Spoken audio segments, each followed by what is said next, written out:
ConText file was developed to contain the four major components of the ConText algorithm. The first component is actions. The algorithm uses actions to identify where to look for modifiers given an identified anchor term. There are 5 different actions: forward, backward, bidirectional, terminate, and discontinuous. The next component is closures. Closures are groups of terms that will stop the scope of the algorithm. Thus, the algorithm will look for a modifier for a given phrase until it reaches a closure term or the end of the phrase boundary. The largest component is modifiers. We break the modifiers up into 3 subclasses: linguistic, numeric, and semantic. The linguistic modifiers are modifiers that are not specific to any semantic type of NLP variable. The numeric modifiers are modifiers that represent numeric quantities that can modify an NLP variable. And lastly, the semantic modifiers are modifiers that can be applied to a specific semantic category of an NLP variable, such as medications. The last component of the context file is pseudos. Pseudos are groups of terms that could potentially cause a false positive in identifying a modifier. For instance, not is a term that denotes a label of definite negated existence.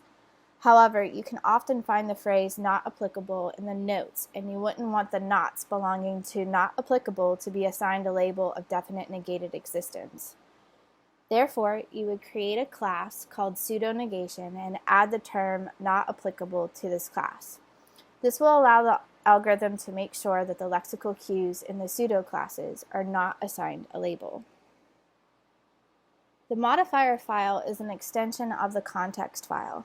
It contains all of the label classes as well as the lexical cues for each label class.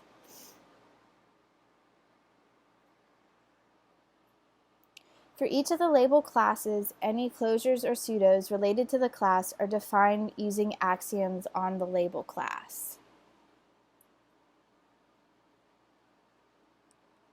For instance, definite negated existence has a pseudo of the class pseudonegation, and it has 3 termination groups: the because group, the but group, and the secondary to group. To look at the lexical cues associated with a label class, you must go to the Individuals tab. When you click on an individual, you can see the preferred term, synonyms, and regular expressions associated with a lexical cue. You can see here that all of the lexical cues have been translated into other languages. In addition, you can see the action that has been assigned to the lexical cue by reading the object properties.